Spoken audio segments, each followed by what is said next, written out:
Okay, in front of us here, seated at the top table, we have the Honorable Minister of Finance, Professor Mangudya, who is here with us this afternoon. Sitting next to him is the Governor of the Central Bank of Zimbabwe, Dr. Mangudya. And next to Dr. Mangudya, we have the newly appointed Secretary for Finance, Mr. George Guamatanga. Can we give them a round of applause, please, to welcome them? Make his statement, and then we'll take it from there. Dr. Mangudya.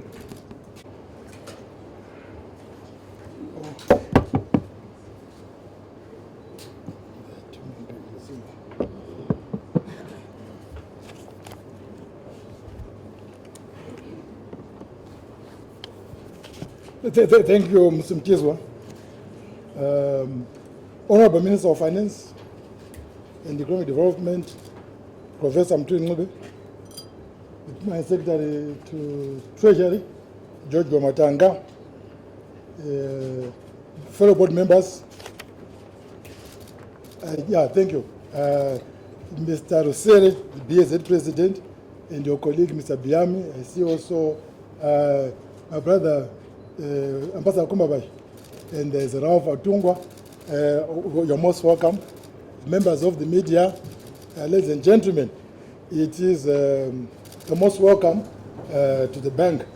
Let me start by saying that from the outset, that I want to thank all Zimbabweans for all the contributions and comments that we received during the preparation of this monetary policy statement. Your views and expectations are fair and reasonable. They are fair and reasonable because all what you are saying is the same thing. They are all grounded on one common thread, which is that we want a better financial service in Zimbabwe. So you've spoken and you've listened, and therefore the monetary policy statement, which is on one of the instruments towards those expectations, that's why it's being represented today.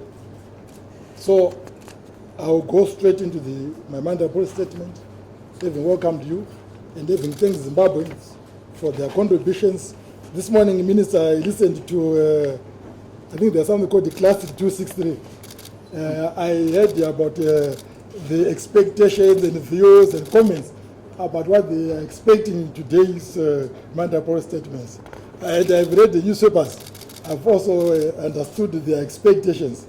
I think 95% of those expectations will be made from this monetary policy statement.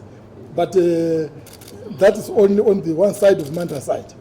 So the monetary policy statement is issued in terms of Section 46 of the Reserve Bank Act, which requires the Governor of the Central Bank to produce a statement of monetary policy giving account of monetary policy measures pursued in the preceding 6 months and the new measures to be pursued in the subsequent 6 months period.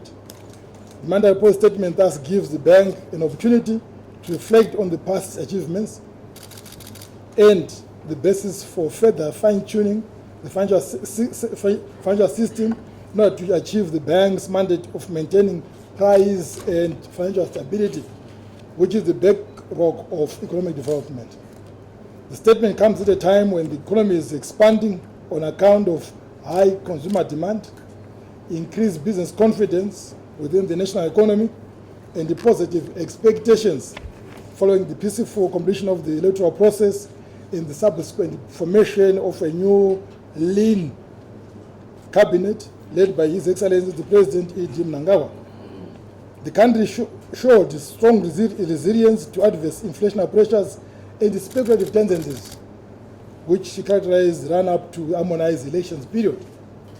Moreover, the economy has also been resilient in the negative effects of escalating foreign currency premiums, which have been a key driver of inflationary pressures.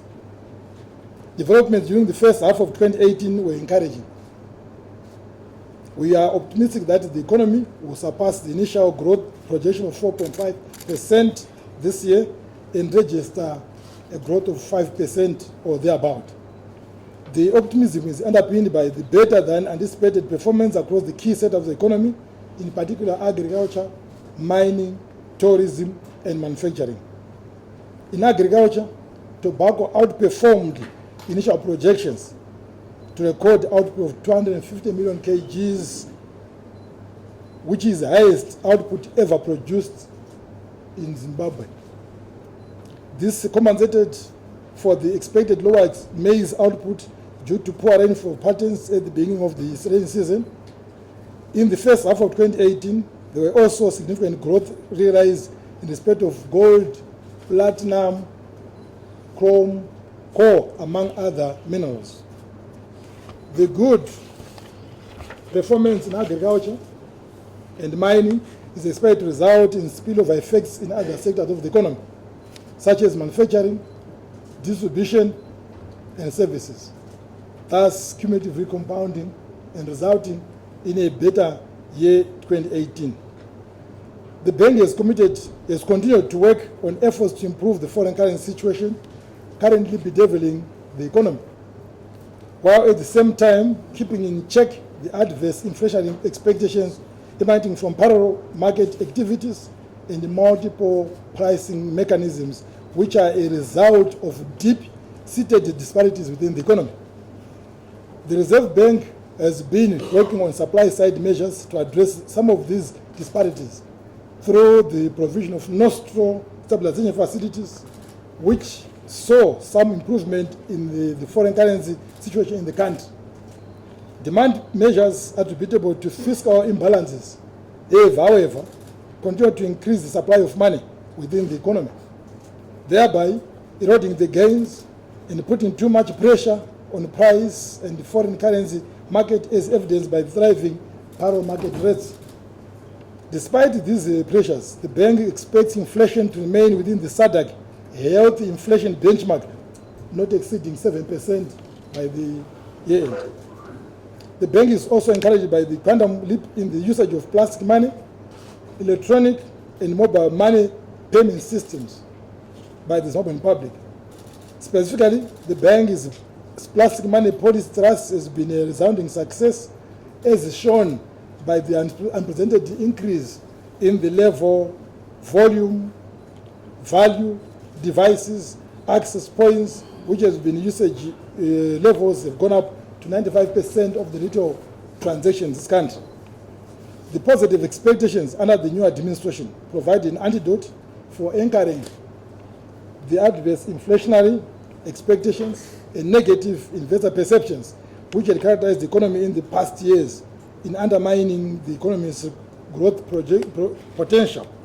Indeed, the economy is witnessing a paradigm shift both on the economic and political fronts, which is critical in breathing a new breath of impetus into the economy.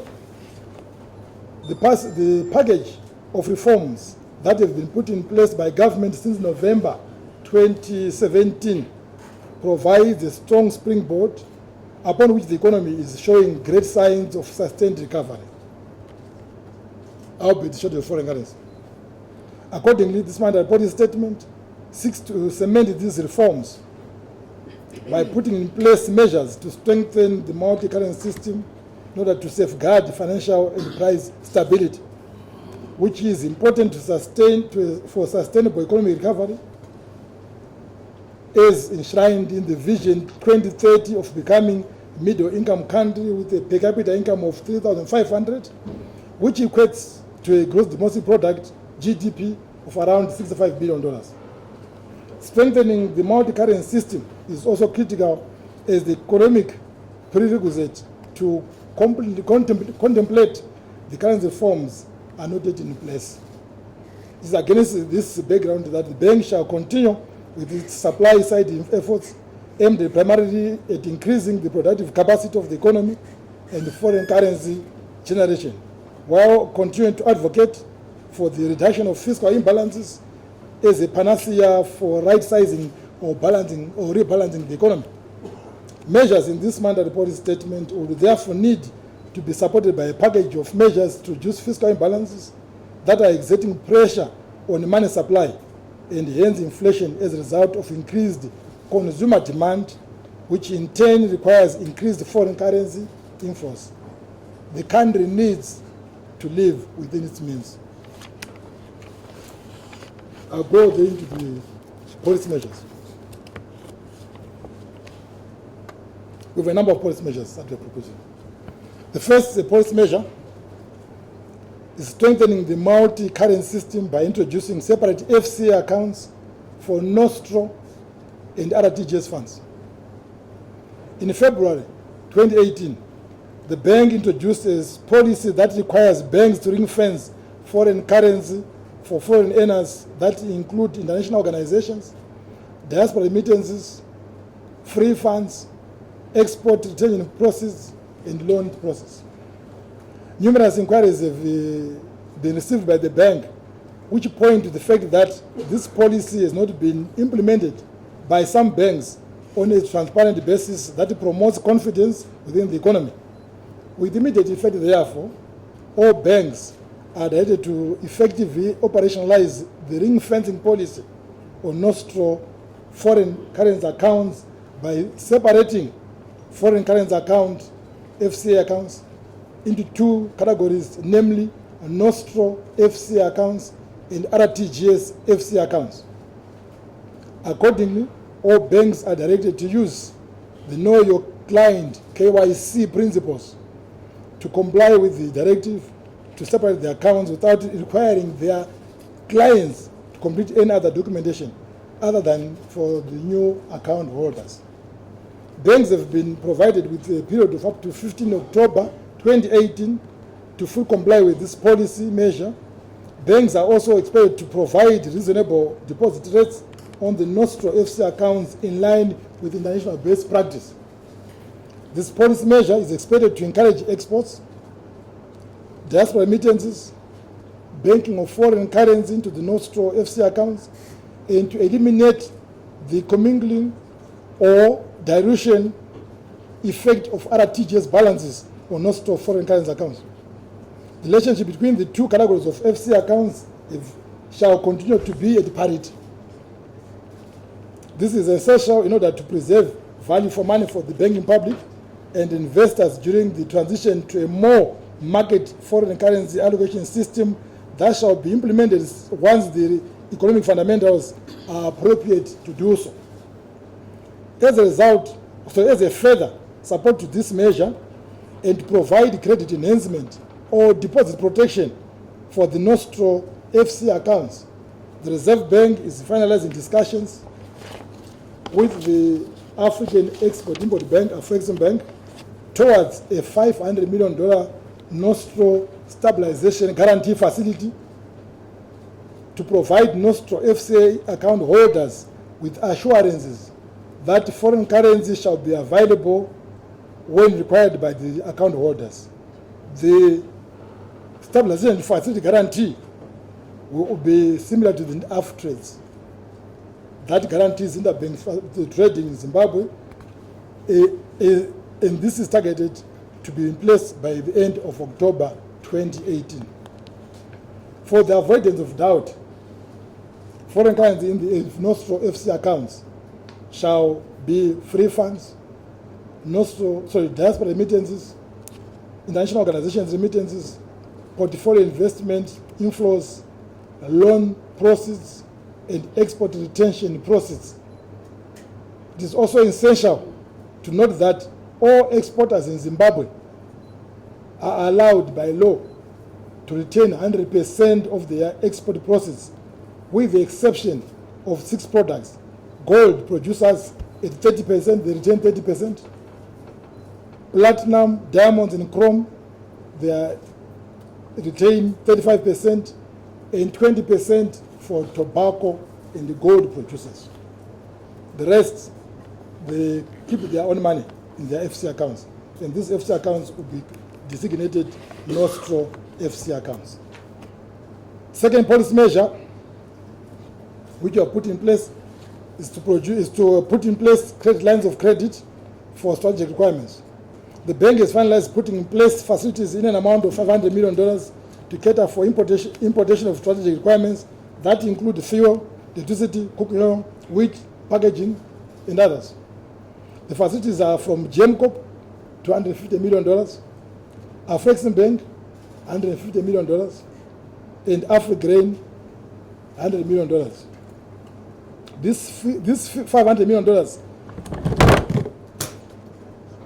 sorry, the facilities are from GEMCO side. These facilities are over and above the $100 million from CDC through Stanchart Zimbabwe, $100 million from EcoBank, $30 million from IDC South Africa through AgriBank, $25 million from ADB through CABS Building Society. The bank is also negotiating with a number of financial institutions for medium to long-term financial facilities that are needed to continue to bring sanity in the foreign exchange market and to assist in the sustainable recovery of the economy. This is in addition to the external resources mobilization program being vigorously pursued by the Mandala authorities, being Minister of Finance and the Reserve Bank, to clear the country's external debt arrears to various creditors. Third item, foreign payments transactions. In order to minimize incidents of externalization of foreign currency, the following measures, which are in line with the international best practice, have been put in place for banks and the banking public to adhere to. We expect the banks and the banking public to use letters of credit for high-value transactions, or imports to be supported by invoices whose banking details match with the payee's name and the bank account details. Strict adherence to by banks to customer due diligence, CDD, and to ensure that export processes are remitted on a timely basis in line with existing rules and regulations. 4, purchase of fuel in Zimbabwe by foreign truckers in foreign currency. It has come to the attention of the bank that foreign truckers plying Zimbabwean routes are involved in foreign currency arbitrage activities in Zimbabwe by trading in the parallel market of foreign currency and purchasing fuel in Zimbabwe at the official rate of exchange. In order to deal with this rent-seeking behavior with immediate effect, all foreign truckers plying Zimbabwean routes shall pay for their fuel in Zimbabwe in foreign currency. The same shall apply to foreign traders buying goods in Zimbabwe for sale in the neighboring countries, as that is deemed to be an export. 5, purchase of gold by jewelers in foreign currency. The current policy provides that where a jeweler purchases gold from fidelity printers and refiners using RTGS funds, upon export of the jeweler retains 35% of the export value for own use, and the 65% is remitted to the Reserve Bank for national requirements. In order to mitigate against arbitrage opportunities or abuse of this facility, with immediate effect, all purchase of gold by jewelers from fidelity printers and refiners shall be in foreign currency, and that jewelers shall retain 100% of their export proceeds so that they can do value addition. 6, settlement of capital gains tax in foreign currency when using offshore funds. In February 2018, the bank introduced a policy that allows individuals with a justification to sell their immovable properties to buyers using offshore funds, and in some instances to retain the sales proceeds offshore, provided the Reserve Bank approval has been obtained. The policy has been well received by the real estate sector, and the bank wishes to enhance the efficacy of this policy by ensuring that all sellers of movable property to buyers with offshore funds are required to pay also their capital gains tax from offshore sources into a ZIMURA designated FC account. Evidence of payment shall be required during ZIMURA interviews to enable issuance of tax clearance certificates. 7, cross-border investment and offshore capital raising activities or initiatives. The Reserve Bank fully supports the presence of local businesses in the region and across the globe for purposes of expanding markets and raising funds to support local operations. In order for the country to derive maximum benefits for offshore investments, undertaken by local entities. Going forward, all offshore investments in the form of offshore holding companies intending to dispose of part of their shares to foreign investors shall be required to repatriate all the realized proceeds to Zimbabwe. In a case where the offshore holding company intends to expand into other countries, a minimum portion of raised capital equal to the level of dilution should be remitted to the country, Zimbabwe. 8. Introduction of a statutory reserve requirement to mop up excess liquidity. Given the increased creation of money within the economy, mainly as a result of fiscal imbalances, the bank shall be introducing the statutory reserve requirement with effect from 1 November 2018 at a level of 5% on RTGS FCA accounts, excluding Nostro FCA accounts, on a weekly compliance basis in order to mop up excess liquidity from the market. The off-trades window shall remain in place as a lender of last resort facility to cater for financial institutions that require accommodation. 9. Issuance of treasury bills through an auction system. In order to promote transparency in the issuance of TBs, treasury bills, with immediate effect from 1 November 2018, the bank shall be inviting tenders on behalf of government for investors to participate in the auction system of treasury bills. 10. Continuation of savings bond. The bank shall continue to use savings bond for mopping up excess liquidity from the market. As at 31 December 2018, the savings bonds had raised $1.5 billion. Construction finance facility. The Reserve Bank has expanded the productive sector facilities to include the establishment of a $50 million construction finance facility for retooling and working capital requirements for the construction industry in line with the growing economy. This facility, like all other facilities, shall be disbursed through normal banking channels with an all-inclusive interest rate of 10%. 12. Strengthening the Mandala Policy Committee. The bank is in the process of strengthening the Mandala Policy Committee to provide an effective process of Mandala policy in line with the best practice and our desired objectives. 13. Capitalization of banking financial institutions. As the capital deadline approaches, banking institutions are required to revisit their respective recapitalization plans to ensure that compliance with the law is done. And the bank requires all financial institutions to submit their plans by the 30th of June 2019.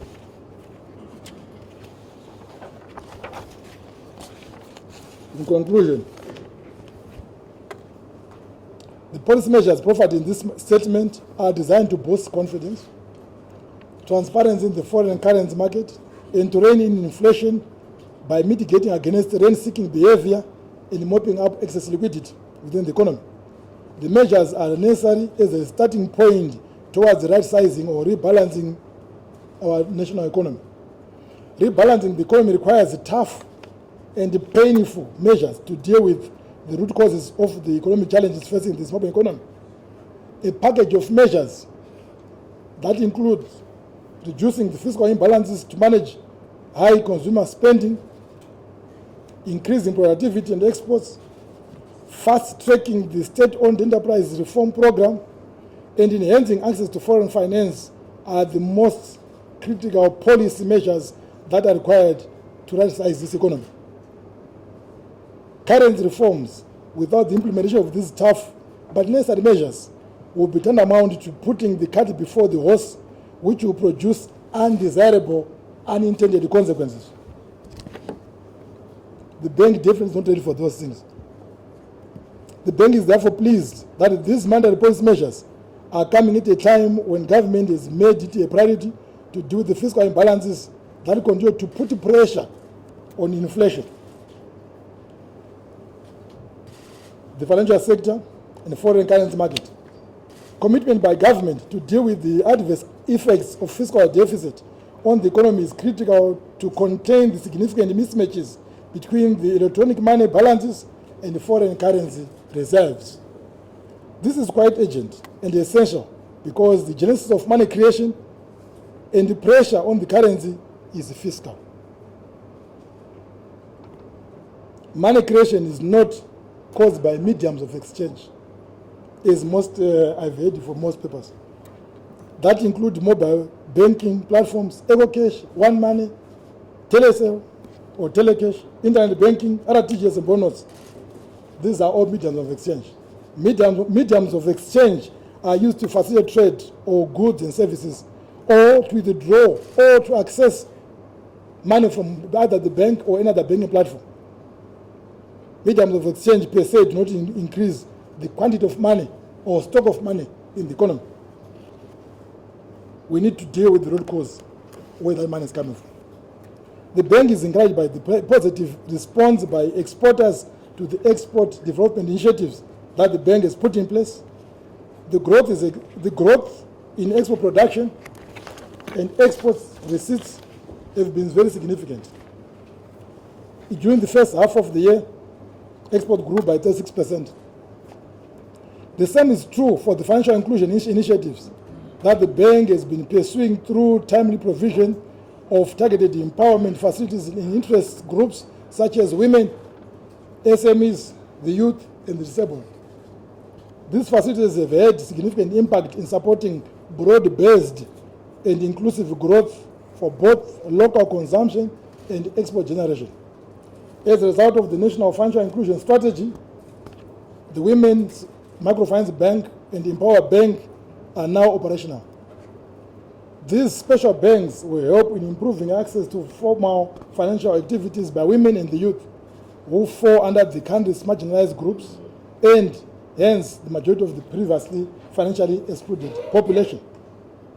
The bank and the Minister of Finance, through the Minister, are continuing to give priority to the re-engagement program on the basis of the 2015 Lima pay engagement for the claims of arrears which are a great hindrance to accessing long-term finance from the IFIs for sustainable economic development. Detailed debt sustainable models and options are being examined to ensure that in the short to medium term, the arrears are settled. Thank you for listening and thank you for coming. Thank you, Minister. This time for the Honorable Minister of Finance, Professor Mtuli Ngube, to present some roadmap on the fiscal side. Thank you very much. Minister. Thank you, sir. Mr. Thank you very much. He used to be ahead of me at Fletcher High School, so we go back a long way. The Governor, Dr Mangudya, the Permanent Secretary for Finance and Economic Development, George Kuvamatanga, Mr. Mtiza, who is moderating and facilitating, colleagues, old friend Ambassador Cumberbatch, and others, members of the media, good afternoon and welcome.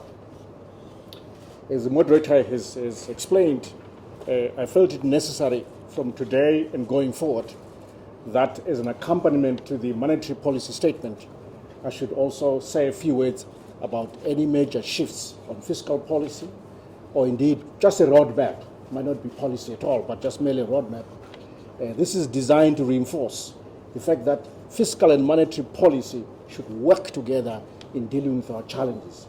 They are two legs of the same body. Often monetary policy is a blunt instrument for dealing with any economic shocks that need to be dealt with. You cannot just rely on interest rates, on curtailing money supply, and so forth, but you need the fiscal leg to also play its part. You already heard that although the economy faces challenges and risks, it is still expected to grow in the region of 5% and higher. In fact, we have a range of somewhere between 5 to 6%. And you can imagine, if this 6% is realized, we are still not sure. We'll see in the next few months before year end. If this is realized, then Zimbabwe will join what I call the 6% club, which is those countries in Africa growing at 6% and above, and there are a few of them. In fact, the fastest growing countries in the world, which are growing above 6%, are based in Africa. However, as I say, the quality of this growth is not only, does not only face challenges and risks, but also it is not inclusive. Also, it is being driven primarily by agriculture and the mining sectors, or only a few sectors, and even then, we're still losing jobs. We're not creating enough jobs. At the risk of repeating these challenges, which you all experience every day, that impinge on the impactfulness of this growth, with foreign currency shortages, cash shortages, an unsustainable high budget deficit, current account deficit, which I'll spend time on, and then the emerging inflationary pressures, and then the re-engagement process itself is a long slog, which we are working on quite hard, the infrastructure deficiencies, and indeed weak social service delivery. But I hasten to say that these challenges are not insurmountable. We have the determination to make sure that they can be overcome, but they do require some urgent, if not bold, decisions in order to overcome them and set the economy on a growth trajectory for high growth, sustained growth, and equally shared growth. I must hasten to say one of the biggest challenges is obviously the unsustainably high budget deficit. This challenge is obviously destabilizing, in a sense, the financial sector, threatening financial sector stability, and of course, the rest of the economy. The financing of the deficit has mainly been through domestic borrowing, with the use of instruments such as Treasury bills, overdraft with the central bank, cash advances from the central bank, arrears and loans from the private sector. Such financing mechanisms are crowding out the private sector, hence constraining production. This also has increased money supply in the economy, translating into exchange rate misalignment and inflationary pressures, which I've already referred to, which are building. Similarly, the high budget deficit has ignited expansion of the domestic debt from a level of something like 275.8 million in 2012 to the current levels of 9.5 billion. This is domestic debt. Foreign debt is currently sitting at $7.4 billion, and together foreign and domestic, we're looking at debt levels of 16.9 billion. So what is the way forward? And here comes my fiscal roadmap. In the context of the above developments, macroeconomic and fiscal stabilization becomes critical and urgent and should invariably target the fiscal deficit. A stable macroeconomic environment is an essential precondition for growth and improvement of living standards of our people. It allows individuals, businesses, and government to plan more effectively for the future. In addition, it increases investment and helps to raise productivity. Let me go into the measures and some roadmaps and some direction. Fiscal measures. In his State of the Nation address during the opening of the 7th Parliament, the President emphasized the need to restore fiscal equilibrium. Therefore, in order to complement and support the monetary policy statement that has been announced by the Governor this afternoon, I hereby announce these fiscal measures and give a fiscal roadmap. And all of these pertain to literally the budget deficit and help buttress the notion of macroeconomic coordination between fiscal and monetary policy. The budget deficit has increased over the years to unsustainable levels, as I've said. So various measures need to be taken in order to reduce it so that it ceases to become an albatross on the growth prospects of the economy. Let me start with the financing of the deficit regarding the use of the overdraft facility at the Reserve Bank of Zimbabwe. The overdraft facility with the central bank stands at $2.3 billion at the end of August 2018, well above the statutory limit of $762.8 million. Consequently, government will effectively limit the use of the RBZ overdraft facility going forward and curtail RBZ advances to government in line with Section 11.1 of the Reserve Bank Act, Chapter 22.15, which states that borrowing from the Reserve Bank shall not exceed 20% of the previous year's government revenues at any given point. Let's move on to the issuance of Treasury bills. To date, Treasury bill issuances have increased from 2.1 billion in 2016 as a reference point to a cumulative 7.6 billion by end of August 2018. In 2014, Treasury bills stood at a GDP ratio of 4.4%, and currently, let me say end of August, we're at 36.5%. You can see a sharp increase over these many years. This is a cost to government, a cost to the economy. Excessive issuance of short-term debt instruments at high interest rates also crowds out the private sector, as I've explained, and compounds the increase in government's recurrent expenditure. Accordingly, government in its management of domestic borrowing is reviewing the use of Treasury bills in support of socio-economic development programs, which are in and of themselves important.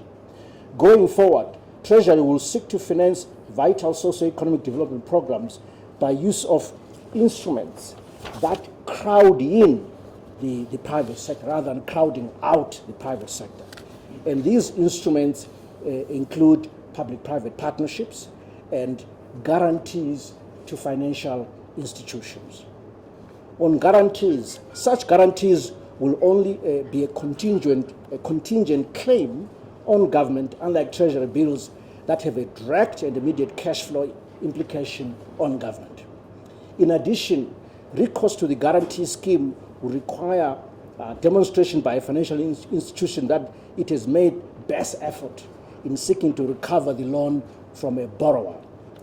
Precisely, any issuance of Treasury bills in future will only be through the auction system, as the Governor has mentioned, which is a more market-oriented system. This will improve the process of price discovery and yield and results in better pricing. I've watched the disparity between the Treasury bill issuances, for example, and the savings bond, and there's, I think, a difference of 3% interest. That already shows that government is needlessly paying an extra 3% because it's not using a competitive auction and market-based pricing system. In addition, the duration profile of the current domestic debt will also be lengthened in line with inflationary expectations. This is important in order to spread out that duration profile so that we do not have too many short-term bills to clear, but we push them towards the longer term. But we need a more certain inflation profile for that to be successful for the market to accept. In the area of infrastructure, which is very important, I mentioned earlier the issue of infrastructure deficiencies. The government shall be encouraging the issuance of publicly traded infrastructure bonds, again in order to crowd in the private sector and diaspora participation in national infrastructure programs. This will contribute as well to the deepening of the fixed income market. Let's move on to the reform of state-owned enterprises. And of course, this item cuts across departments of government. It's not just a Ministry of Finance and Economic Development issue, but it's an economic development issue. Government has already carried out an exercise of categorizing all state-owned enterprises according to their degrees of viability, profitability, and balance sheet strength. The documents on this are publicly available. Now, the process of privatization will be accelerated going forward, especially for those enterprises that rank highly on the privatization scale. This will not only improve their viability, of course, their profitability, but also strengthen these public-private partnerships in those where government would continue to hold maybe a strategic stake, but also generate revenue, much-needed revenue for government from the sales. Let's move on to the external debt arrears resolution. Treasury is accelerating the process of re-engagement with the international partners and creditors in order to clear arrears on our external debts. Following the roadmap developed in Lima, Peru, Treasury is in dialogue with international financial institutions who are our creditors, seeking to eventually clear 2.5 billion owed to the African Development Bank, World Bank, and I've included here the European Investment Bank. Simultaneously, Treasury is engaging key Paris Club creditors, the bilateral creditors, with a view to restructuring the $2.8 billion debt that we owe to them. Such debt resolution will help restore the international credit standing of Zimbabwe, resulting in improved access to new external credit lines and investment flows. Negotiations on this process will continue at the World Bank IMF annual meetings coming up in Bali, Indonesia, from 10th to the 14th of October 2018. At this meeting, I will present a roadmap on economic reforms that Zimbabwe will be implementing, and this week I'll be announcing the full complement of economic reforms that we'll be implementing over the next 2 years. Let me make a remark on the fuel market, which the governor has referred to as well. The pressure on the Reserve Bank on Zimbabwe to source and allocate foreign currency for fuel consumption on a monthly basis is enormous. I do get phone calls from the governor and other people from time to time on a daily basis regarding this matter. The pressure is enormous. One long-term solution is to create a world-class regional fuel dry port out of the storage facilities in Mavugo and the Masasa depot fuel storage facilities. The vision for this inland fuel port will turn it into a vital regional fuel port, serving the neighboring countries who are already buying some fuel from those facilities. This is Botswana, Zambia, and DRC.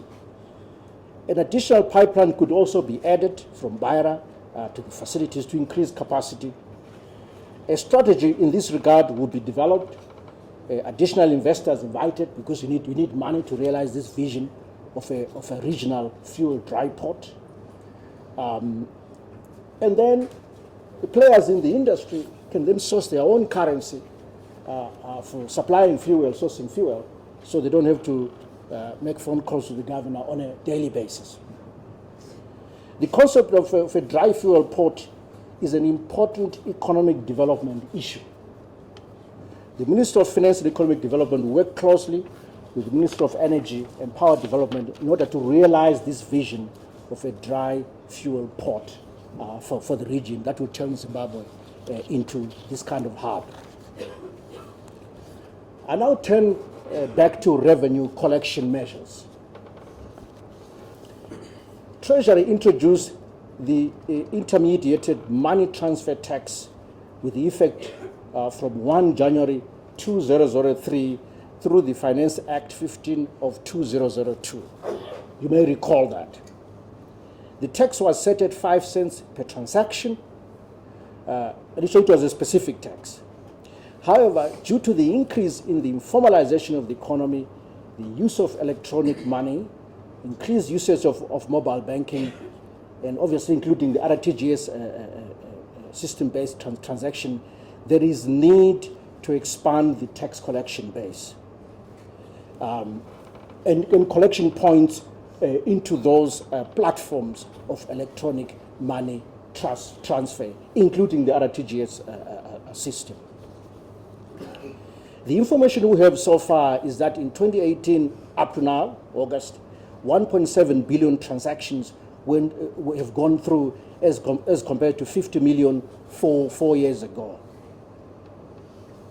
I hereby, therefore, review the intermediate money transfer tax from 5 cents per transaction to 2 cents per dollar transacted with effect from today, the 1st of October 2018.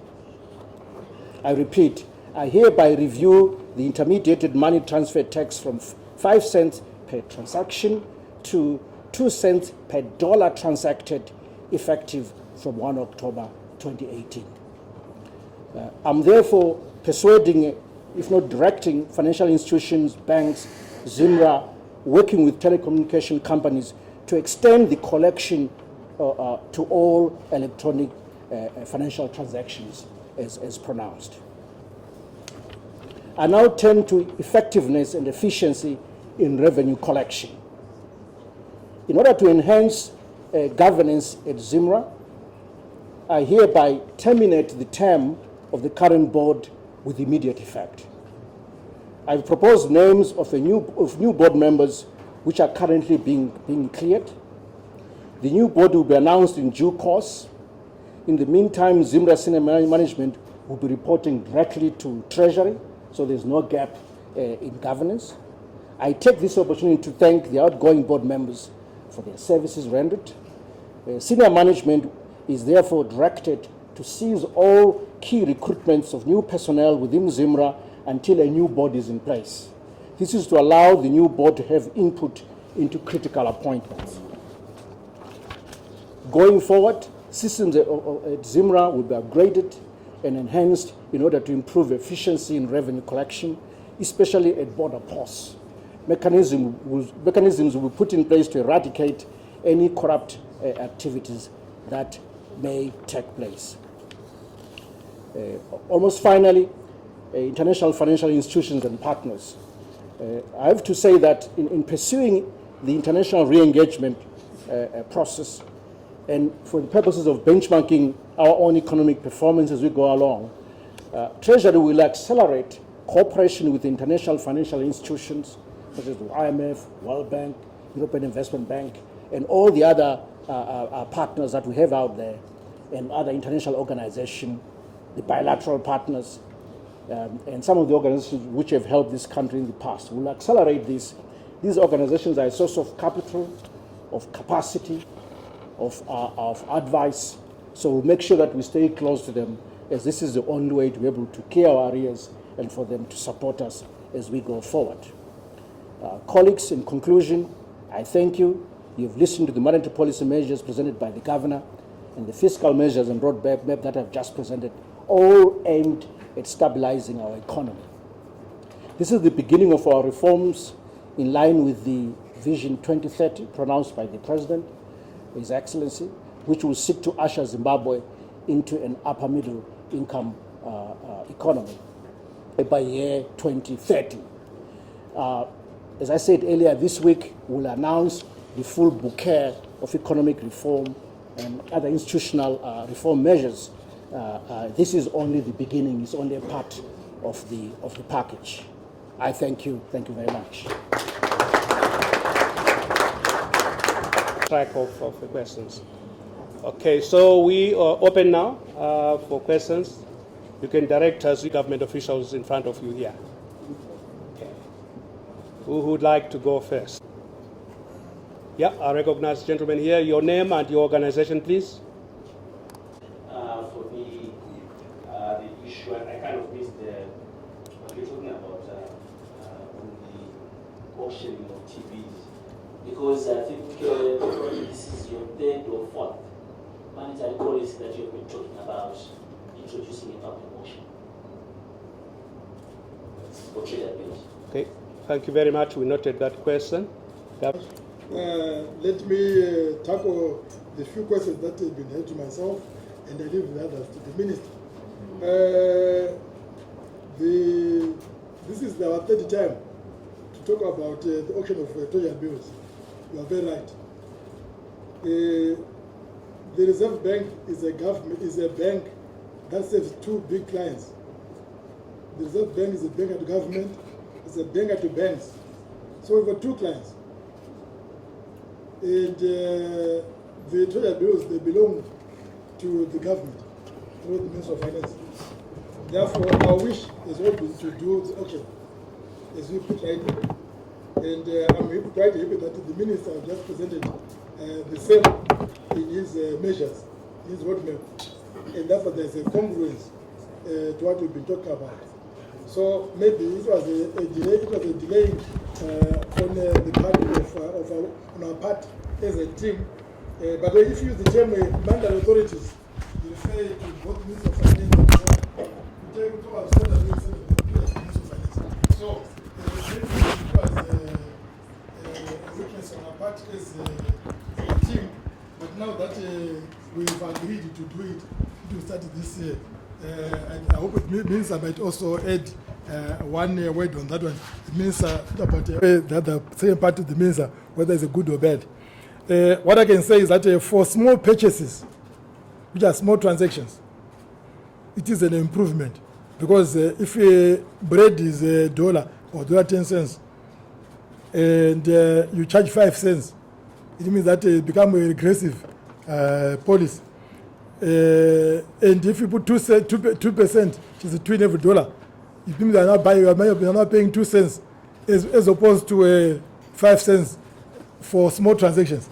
But Minister might could have had other reasons for doing that, but I thought I should say what is the positive side of the since myself I'm known for small coins, and so I love small purchases. Because if you look at the bulk of the transactions that are going through that system are called small purchases or the small transactions. So that's what I was saying. But Minister, this one is yours again. I just thought I should know. I should do what I thought was important. Then the last one is on the creation of FC accounts for Nostro FC accounts and RTGS FC accounts. Please, let's be very clear. Let's be very, very clear. The purposes of doing that is to ensure that we preserve value for money for those who are exporting. We want to ensure that those who are exporting, that money does not commingle with the non-exporting money.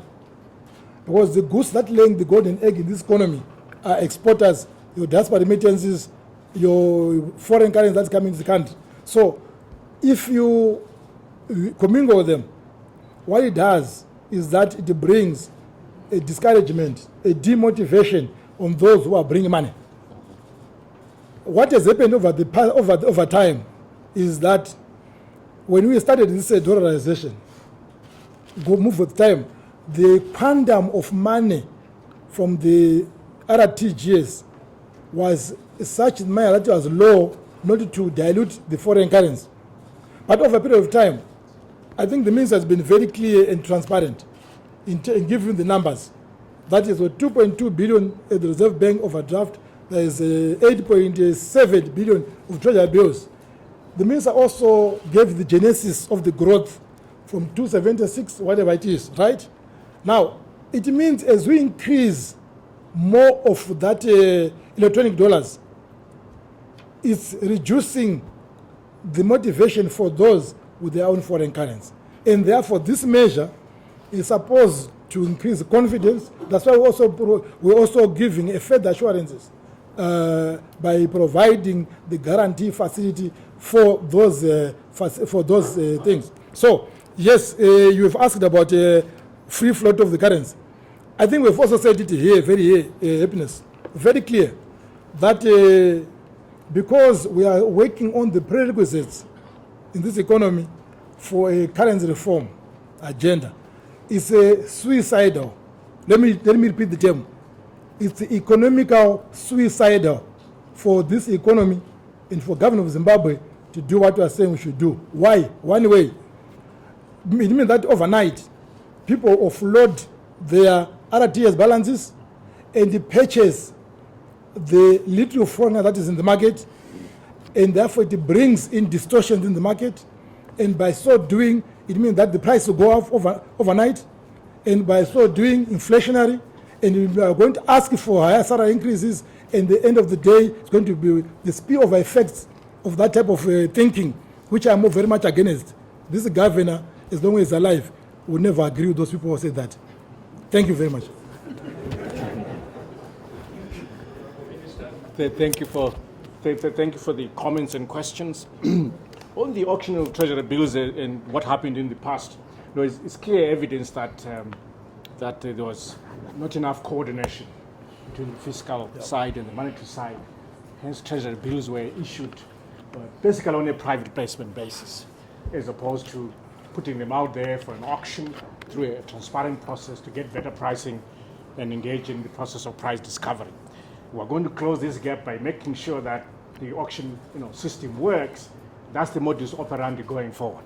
So we've closed that chapter. I would like to see the interest rates on these T-bills come down. As I said earlier, I was watching that the savings bonds are averaging 7%. T-bills rates that were issued were averaging 10%. So what? 10, yeah? So 3% extra cost to the Treasury. That's a lot. I could do without that, for sure. Thank you very much. Then on the 2 cents, I think Governor put it well, actually, that the previous tax is regressive. The current proposal is progressive because it is linked to value. So for the small purchases in terms of denomination, it's actually quite progressive, and it is therefore lowering the tax liability at that level. It's a fairer tax because in a sense you are paying a percentage of the size of your transaction. So it's much fairer, and it includes all the electronic transactions because, let's be honest, the ATM is migrated from the wall where you used to place your card to your mobile phone and other mechanisms. Do you agree with me?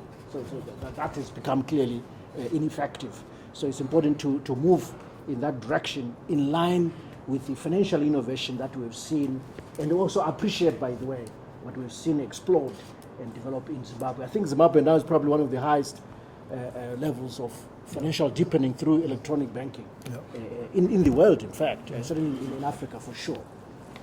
Now, on the infrastructure bonds, there is no size, there's no time, there's no limit. It's just an approach, because we have one issue when it comes to developing the fixed income market in Zimbabwe, but also you see it in Africa everywhere.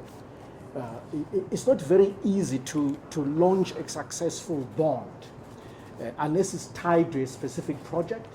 But at the same time, government needs to fund these projects, these infrastructure projects, typically from Treasury, if partners are not willing to do that.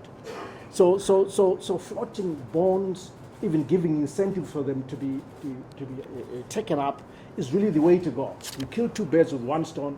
You raise money for a project, but also you deepen the capital market, especially the fixed income market.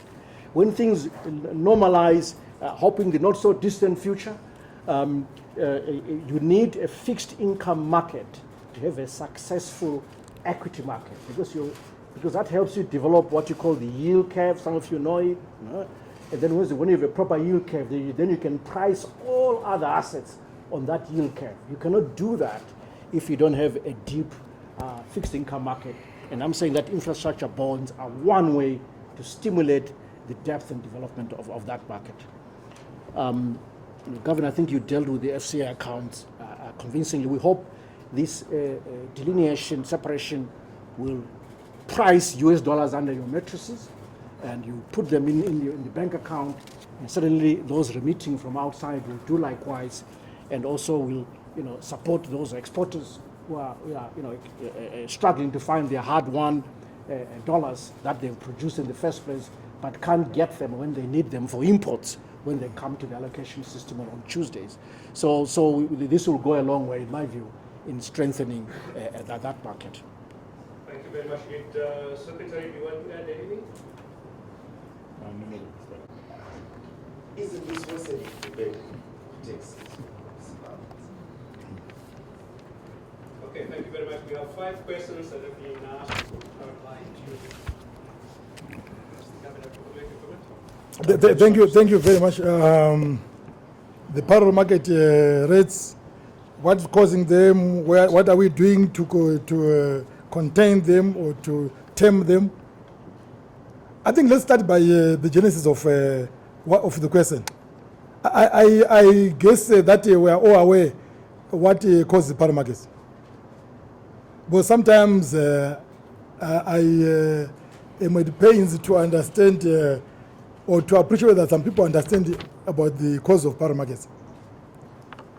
In Zimbabwe, the parallel markets of foreign exchange are caused by the mismatch between foreign currency, which is the real US dollars, and the quantity of money in the economy or the electronic dollars, RTGS balances.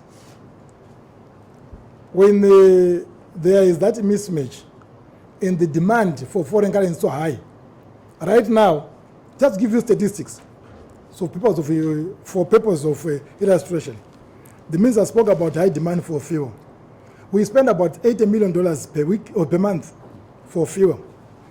We spend about $20 million per month to procure soya beans and or crude soya oil. We spend about $16 to $20 million to procure wheat. This year's wheat production is about 120,000 metric tons, which is enough for only 3 months.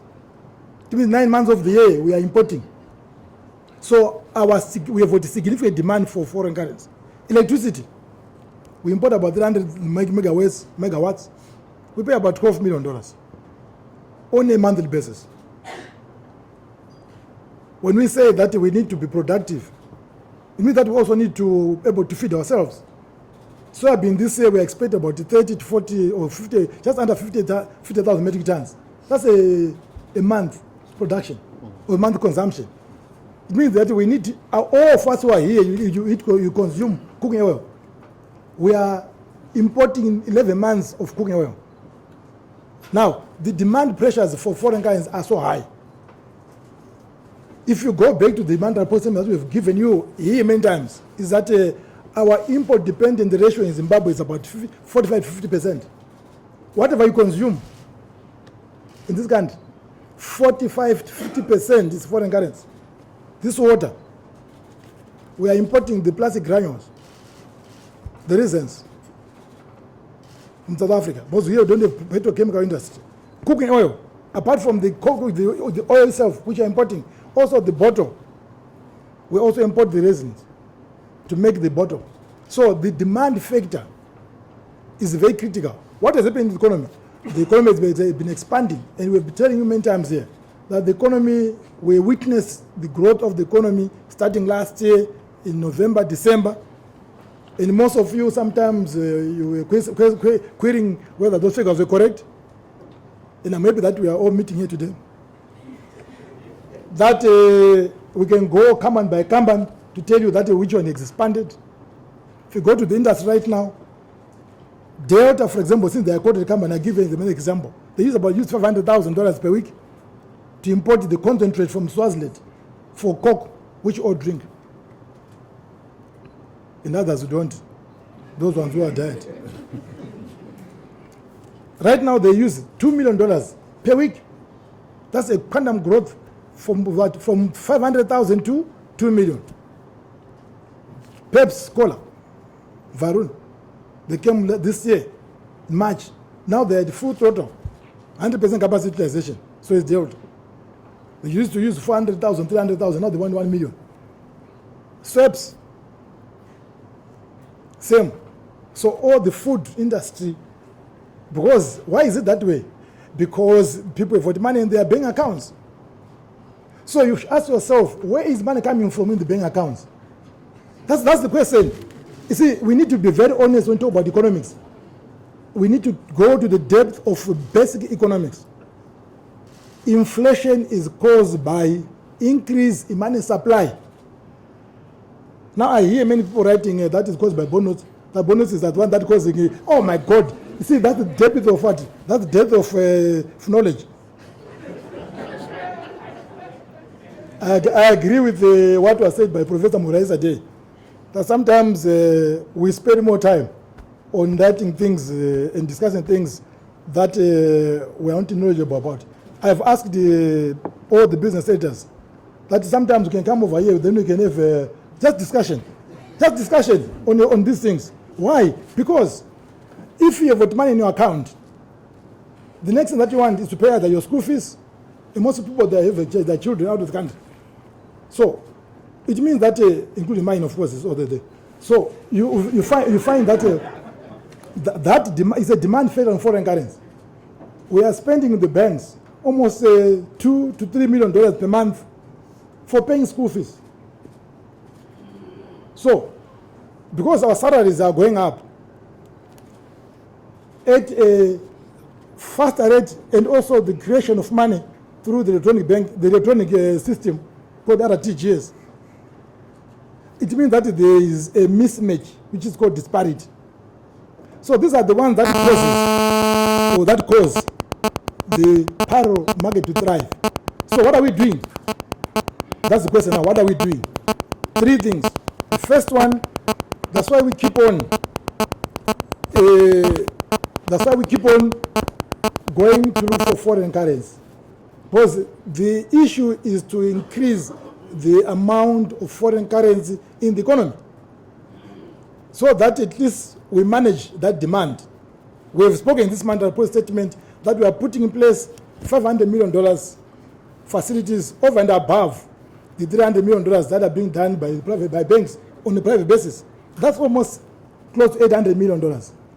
But that money will be spent very fast if we do not hold the expenditure side, which is what the minister are talking about, fiscal imbalances. So like a seesaw, whilst the foreign currency reserves need to go up, also introduce our expenditure side, so to rebalance the economy. That's what we see in ourselves. So we are working on that. The minister has been very clear on the roadmap. So the first one, we're increasing facilities. Number two, government through the Minister of Finance, through the minister here, is what he has got to give a roadmap trying to contain expenditures. And then third part, we need to be productive economy. We need to produce more soybean so I don't import. We need to produce more wheat so I don't import. We need to produce more of maize so that at least we don't import when necessary. So that's why talking this Mandala report statement, it's a combination in some of the decisions for reducing fiscal imbalances. Will be painful, of course.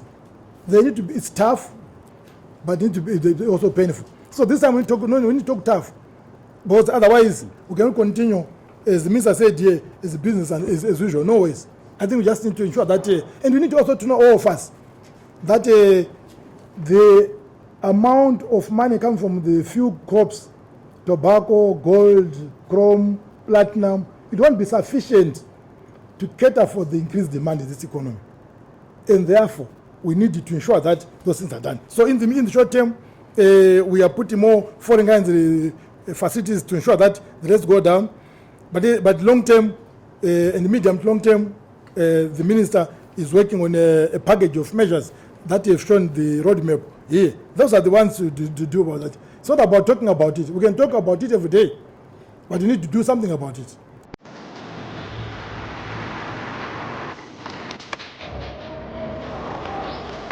Zimbabwe is rolling out the red carpet. Zimbabwe is on the cusp of greatness. Zimbabwe is awakening. Our human resources in Zimbabwe are very special because we always find a way to make things work. Our biggest investment here has been in the people of Zimbabwe, who are the most resilient, optimistic, and pleasant people you'll ever work with. The creativity of our people is guiding us into the future. They've enabled and inspired mobile technology breakthroughs. Our people are key to increasing our capacity to export to Zambia, Botswana, Namibia, South Africa, and indeed to the rest of the continent. Zimbabwe is a jewelry box where Mother Nature keeps her favorite minerals. All this makes us a destination of choice for foreign and domestic investments.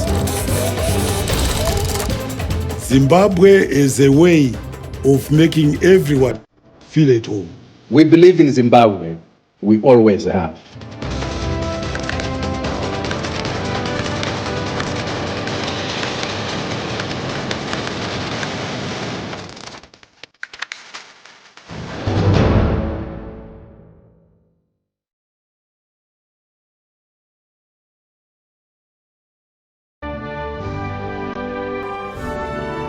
Zimbabwe, July 30, we voted in peace. Let us continue to embrace peace and unity. Go Zim, let's keep the peace. Oh Lord. Hello, Zimbabwe, how are you? My name is Sebastian Wekwamagacha. I voted in peace. You voted in peace. We all voted in peace. We love Zimbabwe. I know we all come from different backgrounds. We've got different political views. But all I want to encourage you is to maintain peace, and God loves you. Bless you.